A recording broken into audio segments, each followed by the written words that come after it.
So the other day I went to another auction and I come across this really cool antique thread chaser. I'd never seen one before. It didn't take me long to figure out what it was, and it didn't take me long to figure out that I wanted it. It looked like something that would go in my collection. So I brought it home and it sat on the shelf for a couple weeks. And now that I've had some time to look at it, I'm really intrigued with it.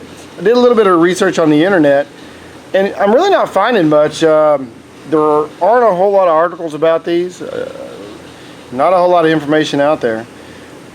I haven't cleaned it up at all yet. This is the way I got it, straight out of someone's toolbox. And you can barely make it out here, but it says H&RB, and right underneath it says cast steel. And there are 6 dies. And the way it works is you loosen this thumb nut, or this thumb screw, and you open up the die, slip in your stock, tighten it back down on the stock the appropriate amount, and then you grab the handle and spin it around the material.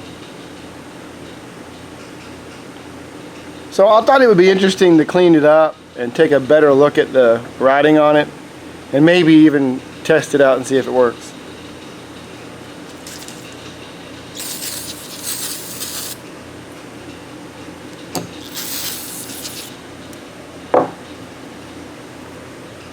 I'm going to use some penetrating oil and nylon bristle brush.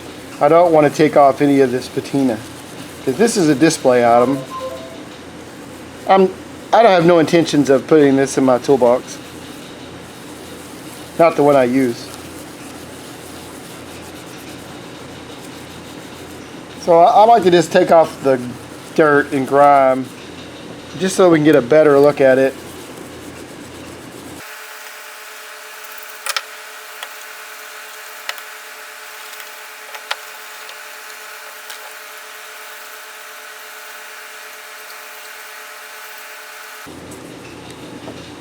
Okay, let's take a look. Yeah, it's a little better now. You can read it says H&RB cast steel. I don't know if you can make that out or not. But these dies are numbered 1, 2, 3, 4, and 5. And now you can see, you couldn't see it before, but now you can see the corresponding numbers. That's so you don't mix them up. And on the back, let's see if there's anything new there. And there's some lettering stamped here as well, and I can't quite make it out. It looks like it's IWTHD. So let me see if I can find some like a 4/0 steel wool.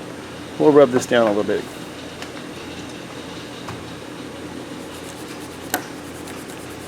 Yeah, this 4/0 steel wool will leave the patina, it just brighten it up a little bit. Yeah, see, that's much better. It's taken off just a little bit, making it brighter so that you can see the lettering better.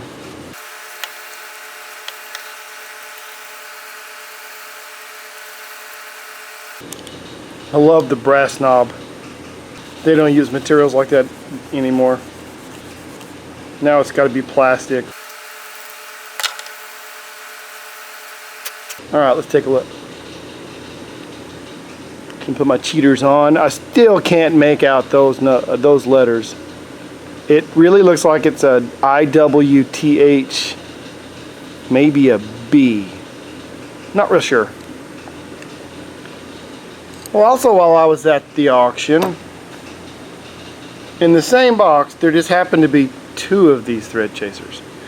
This one is already nice and clean. It was well taken care of. I see no damage on the dies. They look very usable. Let's clean that up just a little bit. It is stamped Hilger or Hilger, H-I-L-G-E-R.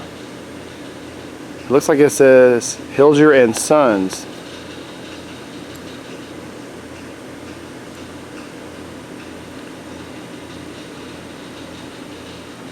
So there's a set. And also while I was there, I think these are just gorgeous tools.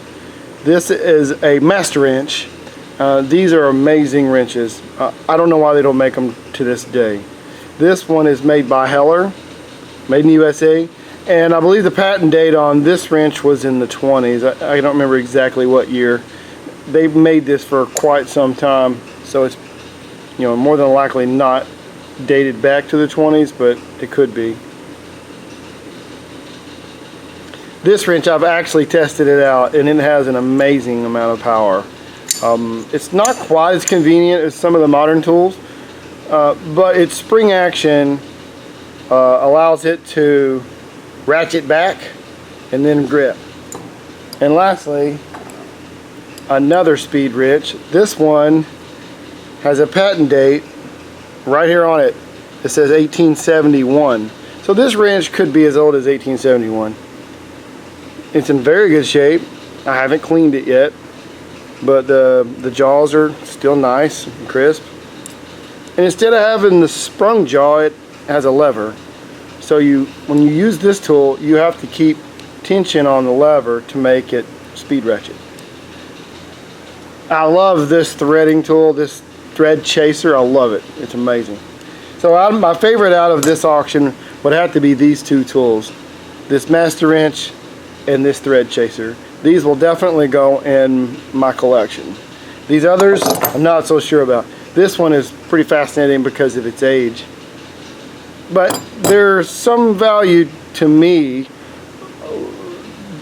that relates to how well a tool is designed and how functional it is. And this tool is super functional. I love it. So let's see if we can find something we can run this thread chaser down. Okay, so the way this would work, and there's two dies for each, or there's two options for each die. I'm assuming those are, you know what, those look like different threads. I have my cheaters on and didn't notice that till just now. Oh yeah, this one is 28 threads per inch. This one is probably 32. Let's look and see.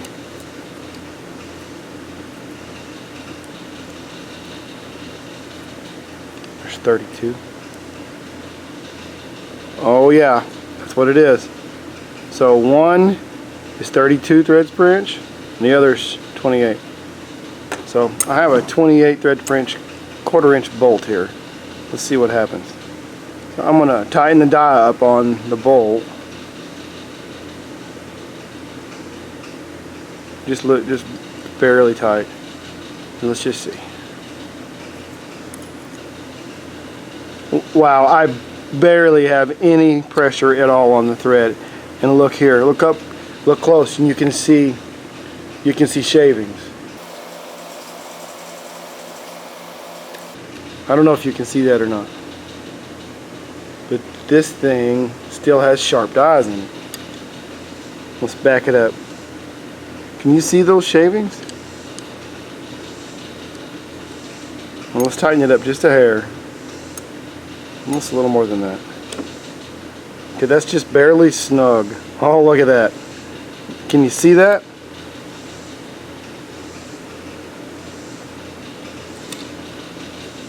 Wow, I really like this tool.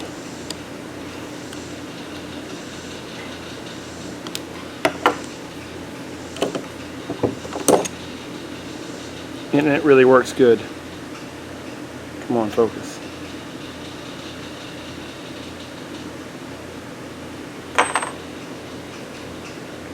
And there it is. An H&RB cast steel thread chaser.